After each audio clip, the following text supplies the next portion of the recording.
हे दोस्तों, क्या आप लोग अपने एंड्रॉयड मोबाइल के अंदर एक्सेल सॉफ्टवेयर यूज़ करना चाहते हैं लेकिन आप नहीं जानते हैं कि किस तरीके से हम लोग माइक्रोसॉफ्ट ऑफिस एक्सेल मोबाइल के अंदर कैसे यूज़ कर सकते हैं और किस तरीके से हम लोग एक्सेल सॉफ्टवेयर का यूज़ शीट बनाने के लिए जैसे कि रिजल्ट शीट या डेटा शीट बनाने के लिए कर सकते हैं। अगर आप भी इसे जानना चाहते हैं तो हमारी इस छोटी सी वीडियो को पूरा ज़रूर देखिएगा।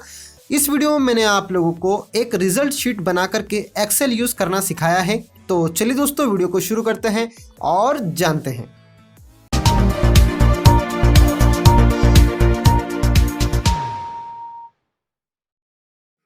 दोस्तों, अपने एंड्रॉयड मोबाइल में एक्सेल को यूज़ करने के लिए सबसे पहले आप लोगों को प्ले स्टोर पर जा करके माइक्रोसॉफ्ट ऑफिस एक्सेल सॉफ्टवेयर को डाउनलोड कर लेना है। आपको पूरा पैकेज डाउनलोड नहीं करना है, आपको जो है सिर्फ वो डाउनलोड करना है एक्सेल। तो आपको यहाँ पर सिंपल टाइप कर देना है एक्सेल। तो सर्च करने के बाद आप देख पाएंगे कि यहाँ पर आप लोगों को माइक्रोसॉफ्ट ऑफिस एक्सेल दिखाई देगा। आपको इस पर क्लिक करना है और सिंपल इसे जो है वो इंस्टॉल पर क्लिक कर देना है। जैसे ही ये एप्लीकेशन डाउनलोड हो जाएगा और इंस्टॉल हो जाएगा तो आपको ओपन पर क्लिक करके इसे ओपन कर लेना है। ओपन करने पर ये आप लोगों से सबसे पहले अपने इंटरनल स्टोरेज यानी कि मीडिया को जो है वो अलाउ करने के लिए कहेगा, तो आप इसे अलाउ कर दीजिएगा। तो अब आप यहाँ पर देख पाएंगे कि यहाँ पर आप लोगों को अपने माइक्रोसॉफ्ट अकाउंट को लॉगिन करने के लिए कहा जाएगा। अगर आप लोगों का अकाउंट है तो आप यहाँ से लॉगिन कर सकते हैं, अदरवाइज आप लोग साइन इन लेटर के ऊपर क्लिक करके भी यहाँ से इसे स्किप कर सकते हैं। अब इसके बाद में आप देख पाएंगे यहाँ पर आप लोगों के सामने कुछ इस तरीके से जो है प्राइवेसी दिखाई देगी। तो आपको इस प्राइवेसी स्टेटमेंट को नेक्स्ट कर देना है और यहाँ पर जो है आपको दो ऑप्शन दिखाई देंगे। अगर आप बेटर एक्सपीरियंस के लिए यूज़ करना चाहते हैं तो आप यहाँ पर जो है वो डोंट सेंड ऑप्शनल डाटा पर क्लिक कर दीजिएगा और सिंपल इसे क्लोज कर दीजिएगा। अब आप यहाँ पर देख पाएंगे कि यहाँ पर आप लोगों के सामने कुछ इस तरीके से इंटरफेस दिखाई देगा और इसे स्टार्ट किस तरीके से करना है। तो इसे स्टार्ट करने के लिए आप देख पाएंगे कि राइट साइड में आप लोगों को प्लस का आइकॉन दिया हुआ है यानी कि न्यू का आइकॉन। तो आपको इसके ऊपर क्लिक करना है। आप जैसे ही इसके ऊपर क्लिक कर रहे हैं तो आप देख पा रहे हैं कि यहाँ पर आप लोगों के सामने कुछ ऐसे ऑप्शंस आ रहे हैं जैसे कि आप लोगों के सिस्टम पर मिलते हैं। ये आप देख सकते हैं, ये जो है कुछ डिफ़ॉल्ट टेम्पलेट्स हैं जिनका यूज़ आप लोग एक्सेल शीट क्रिएट करने के लिए कर सकते हैं। अगर आपको इनमें से कोई टेम्पलेट पसंद आता है तब आप इसका यूज़ कर सकते हैं, अदरवाइज़ आप लोग जो है वो ब्लैंक वर्कबुक को सिलेक्ट कर लीजिएगा। और साथ ही आप एक चीज़ ये जरूर देख लीजिएगा कि आपकी जो फाइल है वो कहाँ पर क्रिएट हो रही है। तो ये दिस डिवाइस में डॉक्यूमेंट फोल्डर के अंदर जो है वो क्रिएट हो रही है। अगर आप चेंज करना चाहें तो यहाँ से उसे चेंज कर सकते हैं।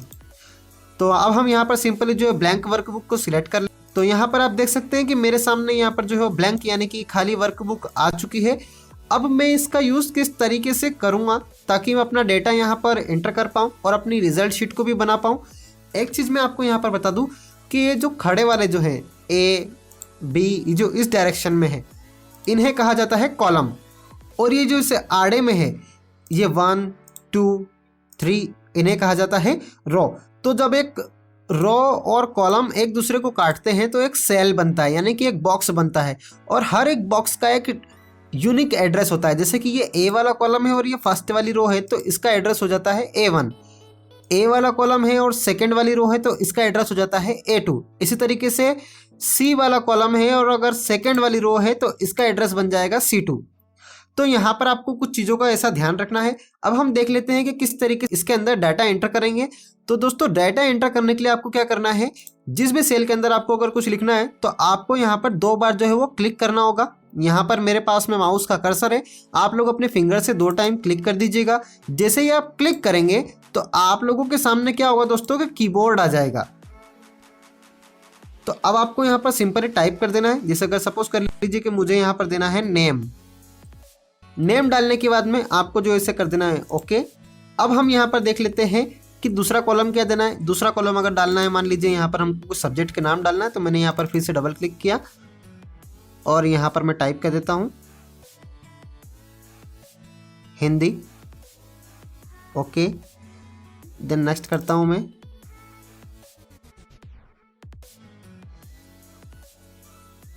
अब मैंने यहाँ पर कुछ इस तरीके से इसे ले लिया है। अब मैं इसका यूज़ कैसे कर सकता हूँ, जैसे मान लीजिए कि मुझे यहाँ पर किसी का नाम एंटर करना है तो मैं अपना नाम एंटर कर देता हूँ सबसे पहला।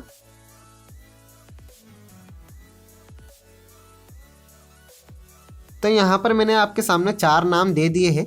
अब इन 4 नाम का यूज़ जो है मैं यहाँ पर यूज़ करने वाला हूँ।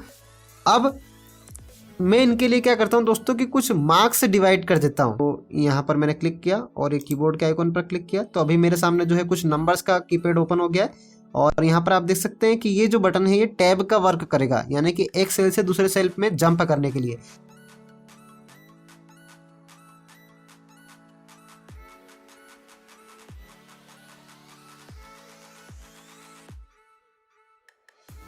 तो दोस्तों आप देख सकते हैं कि यहाँ पर मैंने आप लोगों के सामने एक छोटी सी जो है वो डेटा शीट तैयार कर ली है। और ये जो मैंने डेटा शीट तैयार करी है ये है मार्कशीट है। जैसे कि यहाँ पर आपको नाम दिख रहे हैं और नाम के साथ में उन सब्जेक्ट्स को भी दिखाया गया है और उनके मार्क्स भी यहाँ पर दिखाए हैं। ये आप देख सकते हैं कि मैंने यहाँ पर मार्क्स को जो है वो एंटर कर दिया है।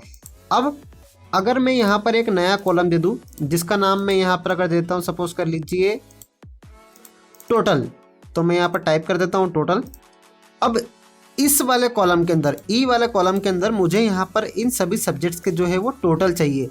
तो मुझे यहाँ पर विशाल के लिए इन तीनों सब्जेक्ट्स के टोटल किस तरीके से मिलेंगे, तो इसके लिए आपको क्या करना है दोस्तों, सबसे पहले तो यहाँ पर क्लिक करना है जहाँ पर टोटल निकालना है।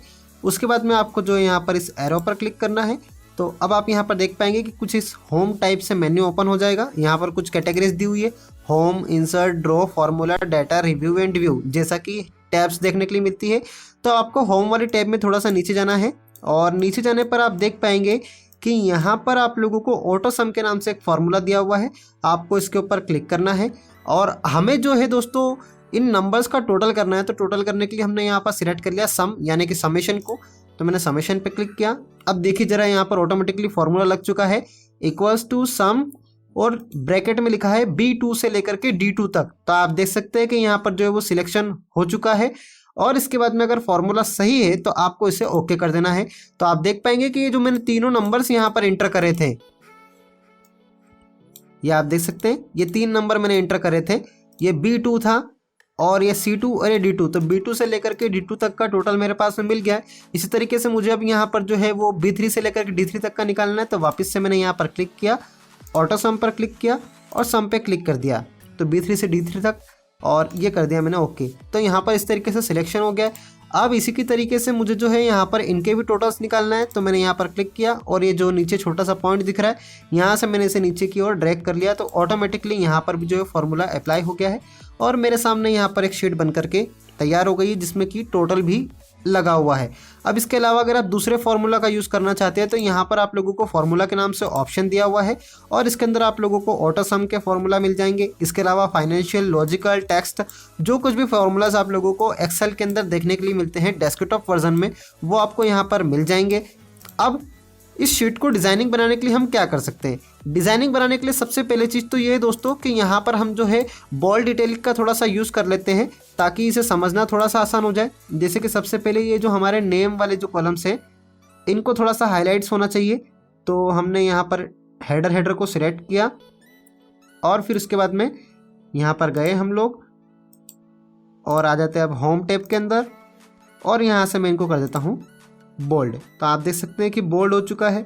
बोल्ड के साथ में अगर आप इसके अंदर कुछ कलर फिल करना चाहें तो यहाँ से फ़ॉन्ट का कलर सिलेक्ट कर सकते हैं। जैसे कि अगर फ़ॉन्ट का कलर मैंने सिलेक्ट कर लिया है रेड, तो ये मैंने सिलेक्ट कर लिया है। अब इसके बाद में अब मुझे अगर इस पूरी शीट के लिए जो मैंने बनाई है शीट, इस शीट के लिए अगर मुझे बॉर्डर से अप्लाई करना है तो मैंने अपना कंटेंट सिलेक्ट कर लिया और इस कंटेंट को सिलेक्ट करने के बाद में आप देख सकते हैं कि बॉर्डर का यहाँ पर ऑप्शन दिया हुआ। तो मैंने बॉर्डर में गया और यहाँ से मैंने सिलेक्ट कर लिया है ऑल बॉर्डर। तो आप देख पाएंगे कि ये जो शीट है मेरे सामने कुछ इस तरीके से दिखाई दे रही है। अब ये पहले से थोड़ी सी बेटर लग रही है। अब अगर इसके अलावा आपको इस पूरी शीट में बैकग्राउंड अगर कुछ सेट करना है तो बैकग्राउंड सेट करने के लिए भी आपको यहाँ पर ये फिल कलर का ऑप्शन दिया हुआ है। इस फिल कलर के ऑप्शन से जो है यहाँ से कलर सिलेक्ट कर सकते हैं। तो आप देख पा रहे दोस्तों कि यहाँ पर मैंने आप लोगों के सामने एक छोटी सी शीट बना करके दिखा दी है जो कि एक छोटी सी रिजल्ट शीट है। तो इस तरीके से आप लोग अपने मोबाइल के अंदर एक्सेल का यूज़ कर सकते हैं। जो कुछ भी अगर आपको फार्मूलाज वगैरह चाहिए तो यहाँ से आप यूज़ कर सकते हैं। आपको यहाँ पर सारा ऑप्शन दिए हुए हैं, साथ ही आपको अलाइनमेंट के ऑप्शन भी दिए हुए हैं। अगर आपको सेंटर, लेफ्ट, राइट अगर अप्लाई करना हो तो जी करा और मैंने इसे कर दिया सिंपली सेंटर। तो आप देखिए जरा, सारा डेटा जो है मेरा सेंट्रलाइज्ड हो गया और सेंट्रलाइज्ड होने के साथ ही यहाँ पर आप ऊपर देख पा रहे हैं कि टोटल मुझे यहाँ पर समेशन, एवरेज और काउंट सब कुछ दिखाई भी दे रहा है। तो यहाँ पर आप सारे ऑप्शंस देख पाएंगे। दोस्तों एक्सेल को सीरियसली पूरा समझने के लिए आप लोग ऊपर दिख रहे आई बटन पर क्लिक करके एक्सेल किस तरीके से यूज़ करते हैं इसे सीख सकते हैं। तो दोस्तों यहाँ पर मैंने आप लोगों को अपने मोबाइल के अंदर एक्सेल यूज़ करना सिखाया है। एक्सेल को बनाने के बाद में अब सबसे इम्पोर्टेंट काम बचता है शीट को सेव करना। तो शीट को सेव करने के लिए आप लोगों को यहाँ पर 3 डॉट्स दिए हुए हैं, तो यहाँ से आपको सिलेक्ट करना है सेव एज। उसके बाद में आपको क्या करना है, सबसे पहले तो अपनी इस फाइल के लिए नाम देना है शीट, और इसके बाद में आपको सिलेक्ट करना है यहाँ से लोकेशन। तो मैं यहाँ पर जो है दिस डिवाइस में जाता हूँ। दिस डिवाइस में जाने के बाद में मैं यहाँ पर डायरेक्टली स्टोरेज में जाता हूँ और मुझे यहीं पर बाहर ही सेव करना है, तो मैंने सिंपल सेव पे क्लिक कर दिया है। तो अब मेरी जो फाइल थी दोस्तों वो रिजल्ट शीट के नाम से सक्सेसफुली सेव हो चुकी है।